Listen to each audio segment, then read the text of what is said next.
Hello guys, good afternoon. তোমরা সবাই কেমন আছো? আশা করছি সবাই খুব ভালো আছো। গাছেদের যত্ন করতে করতে নিজেদের ইচ্ছাগুলো ভুলেই যাচ্ছি। তাই আজকে ভাবলাম একটু কাঁচা আম খাই, তা আবার গাছেদেরই পটাশ দিয়ে। এই যে বাটিতে দেখতে পাচ্ছ, লাল পটাশ, এটা দিয়ে আমি আমটা খাবো। আরে না না, জাস্ট কিডিং, আমি একটু মজা করছিলাম। দেখো, নুন আর লঙ্কা একসাথে মিশিয়ে দিয়েছি, দেখে মনে হচ্ছে লাল পটাশ, তাই না? এই কাঁচা আম দিয়ে নুন লঙ্কা খেতে দারুণ লাগে।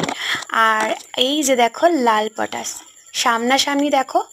নুনের দানাটা ছোট বলে জাস্ট, যদি বড় দানা হতো, মানে দুটোই নুন লঙ্কা মনে হচ্ছে সেম। তো এই লাল পটাশটা দেখো, আমি এই ছোট্ট ছোট্ট দুটো কাটিংয়ে দিয়েছিলাম, মাটিটা খুঁড়ে কাটিংয়ে। তো সাইড বরাবর দিয়ে দিয়েছিলাম। প্রায় 2-2.5 সপ্তাহ আগে দিয়েছি।